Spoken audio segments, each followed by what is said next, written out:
Hello everyone. आज का जो हमारा टॉपिक है वो है chapter plant growth and development. और इस चैप्टर में हम पढ़ेंगे कुछ ऐसे फैक्टर्स होते हैं जो प्लांट की ग्रोथ और डेवलपमेंट के लिए एक इम्पॉर्टेंट रोल प्ले करते हैं। ठीक है, वो फैक्टर्स हो सकते हैं, एक्सटर्नल फैक्टर भी हो सकते हैं और इंटरनल फैक्टर भी हो सकते हैं। जो एक्सटर्नल फैक्टर होते हैं उनको हम बोलते हैं एक्सट्रेंसिक फैक्टर, और जो इंटरनल फैक्टर जैसे सेल के अंदर डेवलपमेंट जिनका होता है और सेल के अंदर डेवलप होकर के प्लांट की ग्रोथ और डेवलपमेंट में एक इम्पॉर्टेंट रोल प्ले करते हैं, उनको बोलते हैं हम इंट्रिंसिक फैक्टर या इंटरसेलुलर फैक्टर। ठीक है, तो दो टाइप के फैक्टर हैं, एक्सट्रेंसिक फैक्टर और इंट्रिंसिक फैक्टर। तो एक्सट्रेंसिक फैक्टर जैसे टेम्परेचर हो गया, मिनरल्स हो गए, ऑक्सीजन, वाटर एंड ग्रेविटी। तो सबसे पहले बात कर लेते हैं टेम्परेचर की। तो टेम्परेचर क्या फंक्शन प्ले करता है? एंजाइमेटिक एक्टिविटी को कंट्रोल करता है। क्लियर। और मिनरल्स की बात कर लेते हैं तो सॉइल में प्रेजेंट होते हैं कुछ माइक्रो न्यूट्रिएंट्स और कुछ मैक्रो न्यूट्रिएंट। तो माइक्रो न्यूट्रिएंट की अगर बात करते हैं तो आयरन हो गया, और माइक्रो न्यूट्रिएंट की बात करते हैं जिसकी रिक्वायरमेंट ज़्यादा होती है। ठीक है, तो उसको बोल रहे हैं हम कार्बन, हाइड्रोजन, ऑक्सीजन और नाइट्रोजन। अब ऑक्सीजन की अगर बात करते हैं तो रिस्पिरेशन में हेल्प करता है, और रिस्पायरेशन के बाद एनर्जी का फॉर्मेशन करता है, और यही एनर्जी जो होता है प्लांट की ग्रोथ और डेवलपमेंट के लिए रिक्वायर्ड होती है। क्लियर। अब वाटर की बात करते हैं तो वाटर जो है वो सेल इलोंगेशन कराता है और एंजाइमेटिक एक्टिविटी में पार्टिसिपेशन करता है। जो लास्ट हमारा एक्सट्रिंसिक फैक्टर है वो है ग्रेविटी। सपोज दैट ये हमारा प्लांट है। क्लियर। और ये प्लांट का अपर पार्ट जिसको सूट पार्ट बोल रहे हैं, और ये प्लांट का रूट पार्ट है। तो रूट का जो ग्रोथ हो रही है ना, लेंथ में ग्रोथ हो रही है, वो ग्रेविटी की तरफ हो रही है। मतलब देखिए नीचे की तरफ हो रही है, तो इसको बोलेंगे हम पॉजिटिव जियोट्रॉपिक। तो पॉजिटिव जियोट्रॉपिज्म कौन शो कर रहा है? रूट। वहीं अगर प्लांट का सूट की बात करते हैं तो देखो ग्रेविटी के अपोजिट डायरेक्शन में, तो बोलेंगे हम निगेटिव जियोट्रॉपिज्म। क्लियर। तो प्लांट का जो सूट पार्ट होता है वो निगेटिव जियोट्रॉपिज्म शो करता है, और प्लांट का जो रूट पार्ट होता है वो ग्रेविटी की तरफ होता है तो पॉजिटिव जियोट्रॉपिज्म शो करता है। क्लियर। तो ये हो गए हमारे एक्सट्रिंसिक फैक्टर। अब बात करते हैं इंट्रिंसिक फैक्टर, जो सेल के अंदर फॉर्मेशन होते हैं और प्लांट की ग्रोथ और डेवलपमेंट में पार्टिसिपेशन करते हैं। तो सेल के अंदर जो फॉर्मेशन होता है वो होते हैं हार्मोन्स। क्लियर। तो हार्मोन्स मतलब प्लांट हार्मोन, फाइटो हार्मोन्स की बात कर रहा है। तो फाइटो हार्मोन सेल के अंदर फॉर्मेशन होता है, इसीलिए इनको बोल देते हैं हम इंटरसेलुलर, और ये इंट्रिंसिक होते हैं। क्लियर। तो इस ओवरऑल चैप्टर में हम पढ़ेंगे प्लांट ग्रोथ हार्मोन्स के बारे में, फाइटो हार्मोन्स के बारे में, प्लांट ग्रोथ रेगुलेटर्स जिन्हें पीजीआरस बोलते हैं। क्लियर। तो इस चैप्टर में यहाँ से हम स्टार्ट करते हैं प्लांट ग्रोथ रेगुलेटर्स के बारे में। तो प्लांट ग्रोथ रेगुलेटर को हम क्या बोल रहे हैं? Phyto hormones. Phyto means plant hormones. Clear. Phyto means क्या होता है? Plant hormones. हार्मोन्स हो गया, तो प्लांट से सिंथेसाइज होने वाले हार्मोन को ही बोल रहे हैं प्लांट ग्रोथ हार्मोन्स। ये ऑर्गेनिक कंपाउंड होते हैं। ऑर्गेनिक कंपाउंड मतलब बॉडी के अंदर डेवलप हुए हैं। क्लियर। सिंपल मॉलिक्यूल्स होते हैं। इनका जो केमिकल नेचर होता है बहुत ही डाइवर्स होता है and naturally obtained from plant. Clear. अब देखो प्लांट ग्रोथ हार्मोन की जब बात कर रहे हैं तो बहुत से टाइप के हार्मोन अभी इसमें पढ़ेंगे। तो ऐसे हार्मोन होंगे इसमें जो ग्रोथ को बढ़ाएंगे। क्लियर। जैसे प्लांट ग्रोथ रेगुलेटर पढ़ना है ना, रेगुलेटर मतलब कि ग्रोथ को बढ़ा सकते हैं, प्रमोट कर सकते हैं और कम भी कर सकते हैं। रेगुलेटर का मतलब ये नहीं किसी ग्रोथ को बढ़ाना ही, रेगुलेट करना मतलब बढ़ा भी सकते हैं और घटा भी सकते हैं। अगर ग्रोथ को बढ़ा रहे हैं ना, ग्रोथ चाहे सेल डिवीजन हो, लेंथ में हो, अगर उसको बढ़ा रहे हैं तो उसको बोलेंगे हम प्रमोटर, और ग्रोथ को कम कर रहे हैं तो उसे बोलेंगे हम इनहिबिटर। क्लियर। तो प्लांट ग्रोथ प्रोमोटर की बात करते हैं तो 3 हार्मोन है। पहला ऑक्सिन हो गया, दूसरा साइटोकाइनिन एंड तीसरा है जिबरेलिन। और प्लांट ग्रोथ इनहिबिटर्स जो ग्रोथ को इनहिबिट कर रहे हैं उसको बोल रहे हैं हम एब्सिसिक एसिड एंड इथाइलिन। एक बात और याद रखेंगे यहाँ पे, जो इथाइलिन है ना वो प्लांट ग्रोथ प्रोमोटर और इनहिबिटर दोनों की तरह फंक्शन करता है, एक गैसियस हार्मोन है ये। लेकिन अगर मेनली बात करी जाए तो इथाइलिन जो है वो प्लांट ग्रोथ इनहिबिटर की तरह एक्शन करता है। क्लियर। अब ये जो प्रोमोटर हैं और इनहिबिटर हैं ये सारे हार्मोन्स हैं, ये डेराइव किससे हुए हैं, इसके डेरिवेटिव कौन से हैं। क्लियर। तो डेरिवेटिव कंपाउंड की बात कर रहे हैं अगर, तो ऑक्सिन का डेरिवेटिव है इंडोल कंपाउंड। एक डबल रिंग स्ट्रक्चर होती है, केमिस्ट्री में पढ़ेंगे आप। तो ऑक्सिन किससे डेराइव हुआ है, इंडोल। साइटोकाइनिन कहाँ से डेराइव हुआ है, एमाइन से, प्यूरिन से। क्लियर। और वहीं जिब्रेलिक एसिड की बात करते हैं तो टर्पीन से, एक केमिकल कंपाउंड है वो इसका डेरिवेटिव है टर्पीन। एब्सिसिक एसिड की बात कर लेते हैं यहाँ पे, तो एब्सिसिक एसिड का डेरिवेटिव है जो वो है कैरोटीन।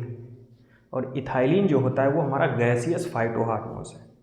क्लियर। तो ये हो गए हमारे प्लांट ग्रोथ रेगुलेटर की डिटेल।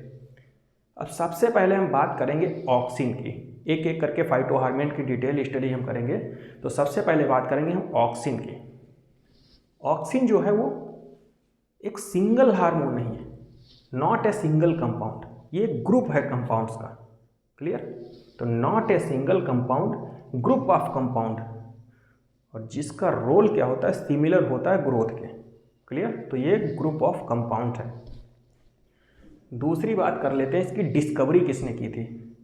तो इसकी डिस्कवरी जो किया था वो चार्ल्स डार्विन और फ्रांसिस डार्विन ने किया था। किस पे काम कर रहे थे ये, कैनरी ग्रास पे। देखो ये जो फाइटो हार्मोन है ना, ये रैंडम इसकी मतलब कि ये डिस्कवरी हो गई है, चांस डिस्कवरी बोलते हैं इसको। ये सारे साइंटिस्ट जो हैं फोटोट्रॉपिज्म पे अपना वर्क कर रहे थे, बाद में ये फाइटो हार्मोन की जो डिस्कवरी हुई ये चांस डिस्कवरी है। क्लियर। तो Charles Darwin and Francis Darwin ने किस पे वर्क कर रहे थे, फोटोट्रॉपिज्म के लिए कैनरी ग्रास पे। क्लियर। तो इन्होंने देखा कि यूनिलेटरल इल्यूमिनेशन हो रहा है सम डिफ्यूजेबल कंपाउंड की वजह से जो बेंडिंग को प्रमोट कर रहा है। देखिए, और ये जो कर रहे थे एक्सपेरिमेंट, इस एक्सपेरिमेंट का नाम क्या था, एवेना कर्वर्चर एक्सपेरिमेंट। क्या था, एवेना कर्वर्चर एक्सपेरिमेंट। क्लियर। अब देखो सपोज दैट ये हमारी कैनरी ग्रास है। क्लियर। और ये ऊपर जो है वो कोलियोप्टाइल है, ये रेड कलर से हमने दिखाया। ये सनलाइट जैसे ही कोलियोप्टाइल पे पड़ रही है ना, तो यहाँ से एक केमिकल की सिंथेसिस हो रही है कोलियोप्टाइल से। केमिकल की सिंथेसिस कोलियोप्टाइल से होके नीचे की तरफ आ रहा है वो केमिकल।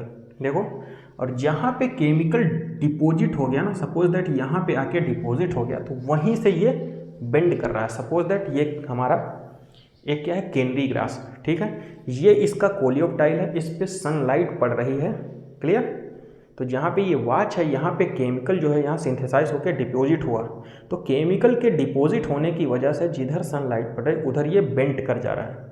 ठीक है, बेंडिंग हो रही है। क्लियर। तो देखो बेंड कर गया टिप। अब इन्होंने क्या देखा कि अब इन्होंने कोलियोप्टाइल को कट कर दिया। क्लियर। अब कोलियोप्टाइल को जैसे ही कट किया, फिर कैनरी ग्रास के ऊपर लाइट करी। देखो कोलियोप्टाइल को कट कर दिया, फिर रिमेनिंग पार्ट पे जैसे ही लाइट डाली इन्होंने, सनलाइट, तो देखा कि बेंडिंग नहीं हो रही है। क्लियर। तो यहाँ से ये पता लगाया इन्होंने कि उस केमिकल की वजह से जो कोलियोप्टाइल में सिंथेसिस हो रहा था ना, उसकी वजह से ये बेंडिंग हो रही। क्लियर। तो ये हो गया इनका एवेना कोलियोप्टाइल कर्वर्चर टेस्ट।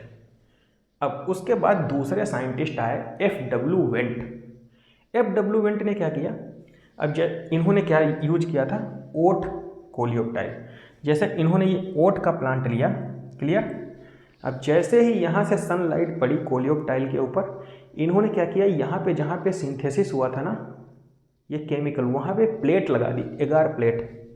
यहाँ पे इन्होंने एगार प्लेट लगा दी, तो जो केमिकल सिंथेसिस हुआ था ना वो एगार प्लेट पे इन्होंने मतलब कि समेट दिया इनको। जैसे सिंथेसिस हुआ जो केमिकल है ना, वो एगार प्लेट पे इन्होंने एक साथ इकट्ठा कर लिया। ठीक है। तो क्या कहेंगे, आइसोलेट ऑक्सिन ऑन एगार प्लेट। सबसे पहले किसने? FW वेंट ने। किस पे एक्सपेरिमेंट किया था? ओट सीड कोलियोप्टाइल पे। उसके बाद सबसे पहले फर्स्ट ऑक्सिन आइसोलेट किया था IAA, इंडोल 3 एसिटिक एसिड। कहाँ से आइसोलेट किया गया था? ह्यूमन की यूरिन से। एक पेशेंट था जिसके पेलेग्रा डिजीज़ थी, ठीक है, NCERT का पार्ट नहीं है। तो पेलेग्रा डिसीज़ थी उसके, तो उसकी यूरिन में एक केमिकल पाया गया था जिसका सिमिलर कैरेक्टरिस्टिक थी, वो ऑक्सिन से मैच कर रही थी। क्लियर? तो पहली बार आइसोलेट किया गया था ऑक्सिन, वो कहाँ से? ह्यूमन यूरिन से। क्लियर? अब कुछ इसके एग्जाम्पल हैं। नेचुरल यूरिन भी हो सकता है और सिंथेटिक यूरिन भी हो सकता है। नेचुरल यूरिन की बात कर रहे हैं तो IAA, IBA। Clear? Indole acetic acid and indole butyric acid. Synthetic auxin की बात कर लेते हैं तो NAA and 2,4-D, naphthalene acetic acid and two four dichlorophenoxy acetic acid. ये हैं हमारे सिंथेटिक और ये हैं नेचुरल। अब इसके कुछ फंक्शन की बात कर लेते हैं हम। ऑक्सिन का फंक्शन क्या है, रोल क्या है? तो देखो, ये एब्सिशन को प्रमोट करता है ओल्ड लीव्स में। जैसे कोई प्लांट है उसमें पुरानी पत्तियां हैं, क्लियर, तो अगर उस पर हम जो गिरने वाली पत्तियां होती हैं उस पर अगर ऑक्सिन का छिड़काव कर दे रहे हैं तो क्या होता है? वो पुरानी पत्तियां, पुराने फल, जो फ्रूट्स होते हैं वो गिर जाते हैं। क्लियर? प्रमोट फ्लावरिंग इन पाइनएप्पल। पाइनएप्पल में फ्लावरिंग को प्रमोट करता है ये। तो जैसे हमने ये एब्सेशन की बात की है ना पेड़ों पे, तो USA और वियतनाम का एक बार युद्ध चल रहा था, ठीक है। तो वियतनाम के जितने भी सोल्जर्स थे ना, जंगलों में छुपे हुए थे। तो USA ने क्या किया, अब पत्तों में छुपे थे, वो दिख नहीं रहे थे, तो USA ने क्या किया, पेड़ों के ऊपर ऑक्सिन के छिड़काव कर दिया। तो उससे क्या हुआ, पत्तियां सारी गिर गईं। इसकी वजह से वियतनाम के बहुत सारे जो सोल्जर्स थे वो मारे गए थे। क्लियर? अब देखो, ये पाइनएप्पल में फ्लावरिंग को प्रमोट करता है। थर्ड फंक्शन क्या है? एपिकल डोमिनेंस कराता है। देखो कैसे, एपिकल डोमिनेंस, जैसे कोई प्लांट है, ये एपिकल बड है, ठीक है, इसके नीचे जो ब्रांचिंग निकलती हैं वो होती हैं एक्सिलरी बड। तो एपिकल डोमिनेंस मतलब कि उसकी लेंथ बढ़ाते चला जाता है। इसीलिए क्या किया जाता है, जैसे गार्डनर क्या करते हैं, एपिकल, उसको मेरिस्टेम को कट कर देते हैं, मतलब कि एपिकल बड को कट कर देते हैं। इसकी वजह से नीचे जो मतलब कि लेटरल बड्स होती हैं उनकी ग्रोथ हो जाती है। तो किस में यूज किया जाता है? टी प्लांटेशन में, ठीक है, चाय की बागवानी जहाँ होती है उसमें क्या होता है, एपिकल बड जो होती है कट कर दी जाती है, उसके बाद लेटरल बड का मॉडिफिकेशन होता रहता है। क्लियर? दूसरा क्या है? हेज मेकिंग, झाड़ियों की मेकिंग के लिए, ठीक है। थर्ड है प्रमोट पार्थिनोकार्पी। जनरली हमको पता है कि ओवरी से फ्रूट का फॉर्मेशन जो होता है फर्टिलाइजेशन के बाद होता है, ठीक है। अगर बिना फर्टिलाइजेशन के ओवरी से फ्रूट का फॉर्मेशन हो जाता है तो उसे बोलते हैं पार्थिनोकार्पिक फ्रूट। तो ये क्या करता है, अगर हमको किसी भी फ्लावर है उस पर, ठीक है, अगर हमने ऑक्सिन का छिड़काव कर दिया ना तो ओवरी से फ्रूट का फॉर्मेशन हो जाएगा बिना फर्टिलाइजेशन के, ठीक है। तो उसे बोल देंगे हम पार्थिनोकार्पिक फ्रूट। और इस प्रोसेस को क्या बोलेंगे? पार्थिनोजेनेसिस, ठीक है। किस में देखने को मिल रहा है? टोमेटो में। तो ये क्या कराता है? Promote parthenocarpy.